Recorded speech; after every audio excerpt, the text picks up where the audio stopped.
Path of Exile's 3.28 release will launch on Friday, March 6th, with the full reveal livestream occurring in the regular slot 8 days before launch on Thursday, February 26th. Now, we actually do have a little bit of information about the potential theme of the league, which I'll cover first, and then we'll get onto the endgame stuff. Now, the information about a possible theme for 3.28 came from a job listing that was posted just over a month ago. So if you don't want to see a potential spoiler, albeit a minor one, you can skip to the next timestamp. But this was for a voice acting role for a character called Suresh the Weeping Black. I'll link the Reddit thread on the topic in the description below, but we don't really know all that much about this character other than a few pieces of flavor text from old Metamorph scarabs that are no longer in the game because Metamorph was essentially replaced as a mechanic when Ultimatum went core in 3.23. Now, these bits of flavor text appear to tell a story going from rusted to gilded. We know that Suresh is a Faradon from the job listing, and the rusted scarab suggests that he was rejected by his people and taken in by the Order. That's the Order of the Jinn. Then the polished scarab seems to suggest that Suresh was possibly pushing the boundaries of necromancy a little bit too far. It reads almost like a warning. And lastly, the gilded scarab there is basically describing his removal from the Order and his role being erased from their records. There was also a winged scarab, which described Suresh dying to Garakan in the desert, and also documents his mindless legions scattered throughout Rayclast, and mentions that they no longer have a master to control them. Now, in addition to these bits of flavor text, we also have two unique items that have been added to the game recently in 3.26 and 3.27 respectively, the Dark Monarch and the Hallowed Monarch, and these items have flavor text referring to this character, which is a conversation between Sekama Orbala and Suresh. Notably, Sekama Orbala would later become Garakan, and this conversation appears to have taken place right before Suresh was slain. Now, I don't really expect the 3.28 mechanic to be anything to do with Metamorph or some kind of Metamorph reboot, because I think the scarabs are just used to add a bit more lore to the game wherever possible, and those ones just happen to be Metamorph scarabs. But I do think we'll be seeing a bit more bridging the gap between PoE 1 and PoE 2 in this release, a bit like they did with the Breach story in 3.27, and perhaps Suresh, the Weeping Black, will be coming back from the dead to wreak havoc on Rayclast. Now, let's move on to the main topic of this video, which is one of the biggest endgame problems in Path of Exile, and why I think 3.28 is going to be the patch to finally address this issue. I am, of course, talking about Tier 17 maps.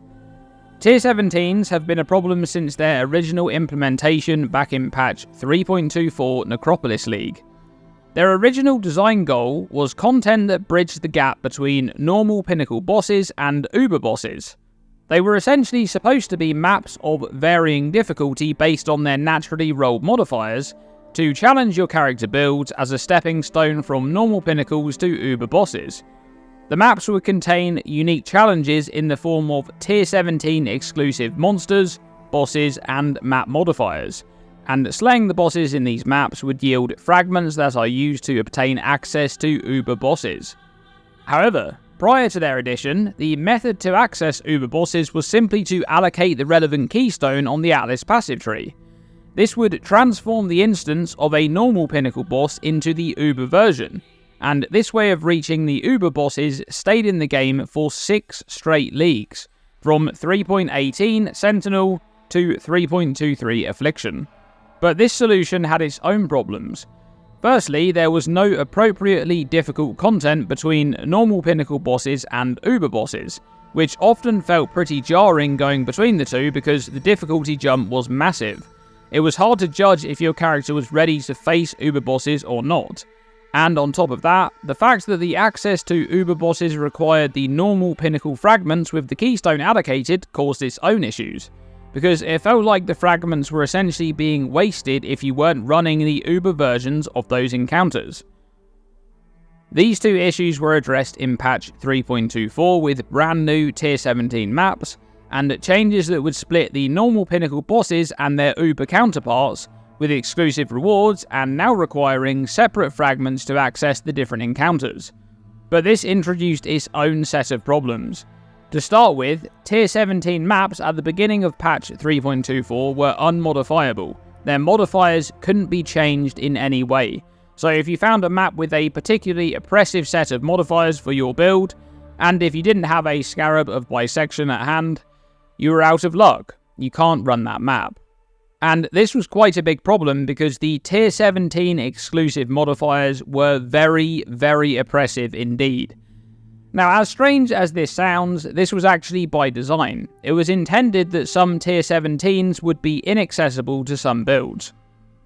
It certainly was the ideal dream back when, that there are a lot of modifiers that can't be done by every build and you'd re-roll them and whatnot. Now, obviously in the context of T17s, you can't re-roll them. So this really is, you should either change your playstyle, take your time, be a bit more careful to do it, or you can trade it away, of course, or maybe you simply can't run it on that character and you have to maybe build a different character that is capable of or more characters that are capable of doing different maps. Now, patch 3.24 Necropolis wasn't the most well-received update to say the least, and it had quite a number of updates after launch to try and solve a lot of the issues that were causing players to quit the league. Several of those changes were targeted at Tier 17 maps. For example, in patch 3.24.0b, Tier 17 maps were made modifiable by Chaos Orbs, and their exclusive modifiers were made to provide more quantity and rarity bonuses. And that trend continued in patch 3.24.1, which added many Tier 16 modifiers to the Tier 17 pool, and crucially made Tier 17 exclusive modifiers grant special bonuses to pack size, item rarity, currency, maps, and Scarab drops. These changes went against the original idea that Tier 17s wouldn't replace Tier 16s as the primary endgame farm, because Tier 17s now had a much higher baseline of loot, and if your build could handle the difficulty, you would often be much better off farming these maps instead of 16s. This alone has been the single biggest contributor to limiting build viability in the endgame. It's one thing having a build that's good at mapping but not so good at bossing, or vice versa. That's pretty much always been a thing in Path of Exile. But when the map modifiers are as oppressive as they are on Tier 17s, and when the meta revolves around obtaining as many modifiers as possible through the use of risk scarabs to push those loot bonuses up, and then juicing those bonuses with sources of map modifier effect, this leads to an extremely limited pool of builds that can run this type of content. Builds that prioritize methods that allow them to ignore modifiers that are otherwise extremely oppressive to other builds. This is part of the reason that the Trickster was so dominant for so many leagues in a row. Something that I've discussed at length many times in many different videos over the last year or so. However, I believe that real change is coming in regards to Tier 17 maps. For a long time now, the same questions have been asked by Ziggy D in every Q&A. The topic of Tier 17s comes up every time, and we know that GGG haven't been happy with them for a while now based on their responses in those interviews. But in the Q&A for 3.27 Keepers of the Flame, Jonathan Rogers and Mark Roberts went into quite a lot more detail on this issue. This is a fairly long segment, but there's a lot of information in there. Take a look. Before we even get into like what people are asking and what people are saying about it, I'm curious what your guys' thoughts are on this topic, I guess, of Tier 17 modifiers and their impact on late endgame.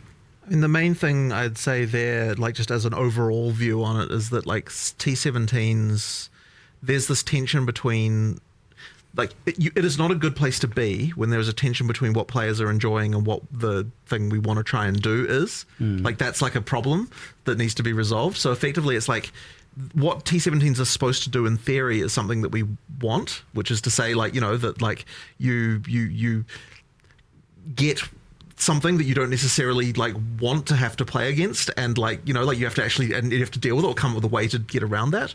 But in practice, players don't want to do that, so there's something clearly wrong here. So something does need to change, but it's a little bit tricky to come up with something that we want to, like, that both sort of satisfies our desires for like like interesting challenges that are different each time that you play them. That like all that there's like new and interesting things you encounter, but yet also something that players actually like. So there's a problem for sure. So what is your desires for tier 17 maps? Like, what do you want? Well, as I said, I don't think it's necessarily the desire for T17s as such. It's more the desire that you have like interesting combinations of mods happen, and they're like, oh, this is a new challenge I have to rise to, and like, how am I going to deal with this, and that kind of stuff, and like that's something that like in practice players aren't like really liking. So as I said, there's a problem here for sure. It's just a question of how we kind of 100%. They're not in the right spot. Yeah, I am of the like, we need to go back to the drawing board a little bit here, because like we, and to be fair, we are like trying to band-aid it, but we can only do that for so long. We kind of just need to reinvent something here a little bit. Like they were intended to be the penultimate bosses that allow you to do the Ubers. But they're also now, also this non-sustainable map, and where you have to, obviously a lot of people feel like they have to trade for it, and then in the other cases you've got a bunch of modifiers people hate. You've got this like thing where because of the mods you end up devolving down to the endgame strat becomes, as you said, stacking map mod effect and modifiers via risk. And it's like, it's not fun. It's not ideal. Honestly, it's like, it is a kind of mess. And we intend to keep band-aiding it until we can drawing board, but I would expect you'd probably see a pretty... I think it needs a full redesign. Yes. It needs a full redesign to try and see if we can come up with a way to both achieve what we're hoping to achieve, but also make the players not dislike it, right? So is this maybe like separating out what you're trying to do with the tier 17 modifiers and what you're trying to do with this penultimate like boss thing that is like the lead up to the Ubers? That is a split at the very least. Okay. I don't think that we've worked out exactly how this can work though. Like I don't think that like the best, most rewarding content in the game should also be the tickets to the Ubers. And in that even that's like broad and sounds weird when you first say it, but it's like so hard because it's kind of, you know what I mean, where it's something's wrong. There's a fundamental tension with, you want the hardest content in the game to be the most rewarding. But like the moment you do that, there's all sorts of incentives that come into play that mean that people don't like it when like there's a map now that you can't run because the mods are not good for you and that kind of stuff. And like, so then there's also it's a problem. It's a little bit of a mess of problems. It's a problem. Any individual part of this I look at, I'm like, well, this is actually okay in some circumstances. Like, it's okay for there to be some modifiers, maybe like I'm sure, I think you guys feel the same. Where it's like, it's okay for there to be some modifiers that are like better for other builds. But in the moment that it's like, it feels like a huge economic penalty to that. So the you're immediately kind of like you're immediately kind of. But you get the thing right now where you stack the risk scarabs, and then it's like, okay, only Trickster and Juggernaut can play it as a way of it's perceived. And I would be very surprised. I know I shouldn't be promising content in the follow expansions because variables always change, but I'll be very surprised if we don't do a more drastic shift in 3.28 to solve this problem, because it's now long enough. So there's a lot to unpack here. Mark mentions that they need to go back to the drawing board in regards to tier 17s, and states that they were intended to be the way to access Uber bosses. He then later mentions that the most rewarding content in the game shouldn't be the way to access Uber bosses, which goes back to that topic that I covered earlier, whereby tier 17 maps were never intended to replace tier 16s for endgame farming, but this happened naturally after the extra loot bonuses were added to those exclusive modifiers. So this is definitely something that they want to address. Jonathan then goes on to discuss the issues revolving around tier 17 maps being the most rewarding content in the game, and how it's very hard to balance the difficulty against what players actually want to do and what they enjoy doing. And I think he hits the nail on the head when he mentions the economic penalty that's imposed by some of the modifiers. And Mark then goes on to discuss the risk scarab meta and how setups like Trickster and Juggernaut just become superior as a result of those action speed modifiers that they're able to essentially ignore. So all of this is on their radar, and they're very much aware of the problems at play here. However, most importantly, of course, Mark mentions that he wants to make bigger changes to tier 17s, and he says that he'd be surprised if they don't do something in this regard for 3.28. Now, importantly, this doesn't mean that changes are confirmed for 3.28.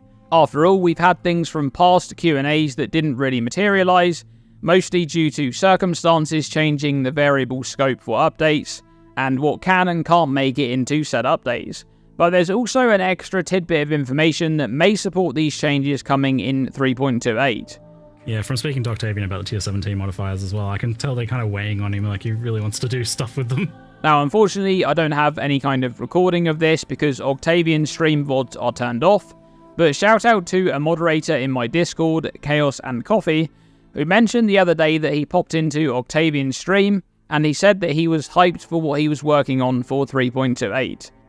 To be clear, this could mean absolutely anything. It could be completely unrelated to tier 17 maps, but I wanted to mention it here considering what Ziggy D said in the Q&A, and based on the knowledge that Octavian works quite a bit on tier 17s in the past, so this may be another indicator for bigger changes on the horizon, but we'll just have to wait and see. The teasers for patch 3.28 should be starting very soon, and we'll know much more about the release come full reveal on February 26th. But that's going to be it for this video. Thanks for watching, and as always, stay tuned and stay safe.